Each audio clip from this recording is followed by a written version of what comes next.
Ini Musa Tuhan lagi marah, emosinya besar. Biarkan aku Musa.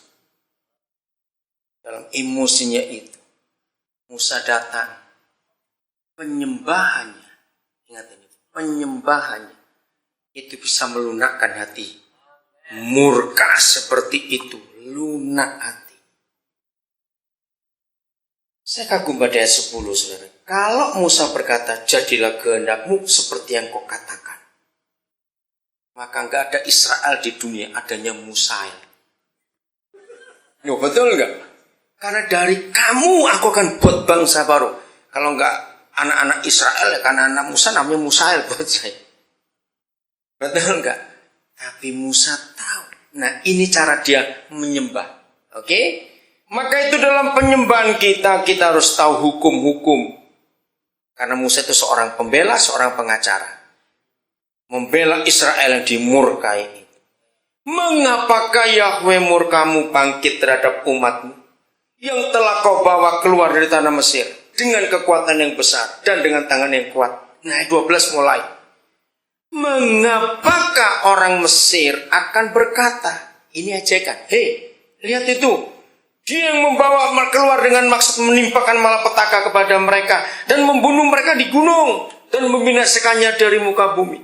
Saya kaget, saudara, ketika suatu hari Roh Kudus membawa saya dalam hikmat anak-anak. Lagi sekali, hikmat anak-anak, logika anak-anak.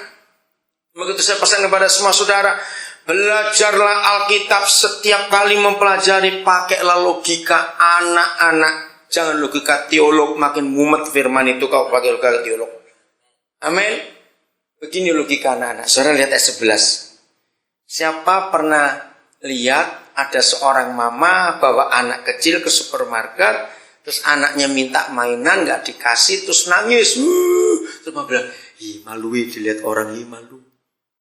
Nah, Tuhan gitu kan, Musa gitu kan Tuhan. Ngerti kata itu? Musa memperlakukan Tuhan dengan bahasa anak-anak. Tuhan apa enggak malu kalau orang Mesir ngelihat, ternyata enggak mampu ngurusi. Malu dong Tuhan. Ini penyembahan Musa kepada Bapa di surga.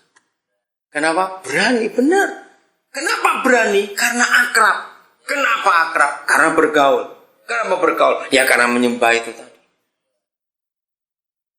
Belum selesai, tunggu. Lihat kayak kalimat berikut. Berbaliklah dari murkamu yang bernyala-nyala itu. Kalau saudara punya terjemahan King James, repent Lord. Tuhan suruh bertobat. Ini luar biasa, repent, kata itu. Berani sekali Musa nobatkan Tuhan.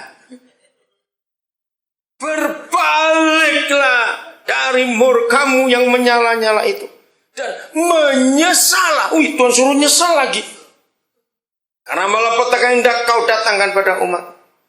Maka itu saudara, I worship gak sekedar acara, gak sekedar event. Bapa ingin menemukan kita semua menjadi penyembah yang benar. Yang bisa sedekat ini, seakrab ini, seberani ini menyatakan kebenaran. Ingat kejadian 19 ketika Yahweh sedang murka kepada Sodom Gomora. Sikap Abraham dalam penyembahannya tawar-menawar. Ada 50. Kalau ada 50 aku enggak binasakan. Abraham garuk-garuk kepala. 40 Tuhan. Enggak aku binasakan. 30. Sekarang kalau saudara penjual, ada pembeli, nawarnya retail, orang Jawa bilang. Nawar kok dikit-dikit, enggak sekalian begitu. Papa di surga dengan Abraham dekat sekali. Karena Abraham menyembah dia. Terus belum selesai. Menyesal? Ayat 13, ingatlah kepada Abraham, Ishak dan Israel. Jadi Tuhan dianggap pikun oleh Musa. Ingatlah covenant itu. Oke? Hebat sekali. Maka itu saudara ayat 14. Hasilnya apa? Baca hasilnya apa ayat 14? Dan menyesallah Yahweh karena malapetaka yang dirancangkannya atas umat. Kalau penyembahan kita bisa sampai ke taraf ini, setan gak akan pernah bergerak di dunia ini. Amin. Dia cari penyembah-penyembah yang benar, yang menyembah Bapa dalam roh dan kebenaran. Itu dalam hikmat pengertian firman ini. Maka itu izinkan Papa menemukan hati, isi hati kita ini. Yang terakhir, masih keluarannya, Keluaran 33:17. Roh Kudus, kami rindu bahwa apa yang terjadi dengan saudara kami waktu itu bisa terjadi dengan kami sekarang. Karena Papa mencari penyembah-penyembah yang benar sampai hari ini. Bahkan Papa akan mencari itu sampai akhir dari dunia ini. Temukan itu dari antara kami, Papa. Kami akan siapkan hati kami secara sedemikian. Sehingga kami engkau temui sebagai penyembah. Berfirmanlah Yahweh kepada Musa. Inilah klimaks daripada semua penyembahan itu, saudara. Berfirmanlah Yahweh kepada Musa. Juga hal yang telah kau katakan ini akan kulakukan. Saya akan beri pertanyaan ini supaya mempermudah konsep pemikiran kita. Baca baik-baik kalimat ini. Antara Musa dengan Bapa di surga, siapa yang nuruti siapa? Baca lagi. Cepat baca. Lihat. Siapa yang menuruti siapa dalam kisah ini, dalam peristiwa ini? Kan gak masuk akal. Loh, betul tidak? Kan gak masuk akal. Tapi masuk akal juga kalau saudara gunakan dua kata kerja tadi. Taat dan trust. Katakan amin. Kalau Bapa sudah bisa menemukan dalam hidup kita ada ketaatan dan trust in him, percayalah, maka waktunya akan tiba dalam konsep penyembahan kita. Dia akan nuruti kita. Ini yang dia cari ketika dia berkata pada perempuan itu di Yohanes 4. Akan datang waktunya penyembah-penyembah yang benar itu menyembah Bapa dalam roh. Saudara, karena apa saja yang gereja buat, ingat ini, apa saja yang gereja buat, dampaknya harus keselamatan bagi dunia ini, saudara. Dan itu yang terjadi di Perjanjian Lama sedekat itu. Nah, kalimat ini juga hal yang telah kau katakan. Kata itu penting. Juga hal yang telah kau katakan. Berarti dari tadi sudah. Betul enggak? Sekarang lagi dan terus lagi.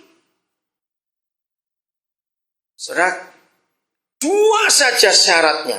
Puji Tuhan, saya tuh belajar di Alkitab, saudara. Papa kalau memberi persyaratan, memberi soal, enggak pernah lebih dari 4. Maksimal itu 3. Dan rata-rata 2. Dan ini salah satu contoh. Ngerti maksudnya begini.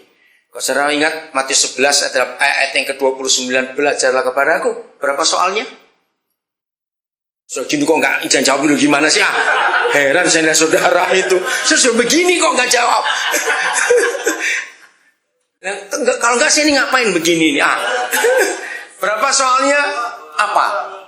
Belajarlah kepadaku. Berapa soal? Ya ayo. Apa dan apa? Karena aku lemah lembut dan rendah hati. Lihat. Ketika Daud dimarahi Tuhan karena dia sombong menghitung tentara. 3 soalnya. Pilih di antara 3. Banyak. Jadi maksimal 3, minimum 2. Enggak pernah 1. Nah, ini saya belajar. Saudara bayangkan, sebuah sekolah. Kan Yesus itu punya sekolahan, kan kita kan muridnya. Betul? Dia gurunya, dibantu para malaikat penjaga kalau ujian. Oke? Sebuah sekolah yang soalnya nggak pernah lebih dari 4, maksimal 3, minimal 2. Ini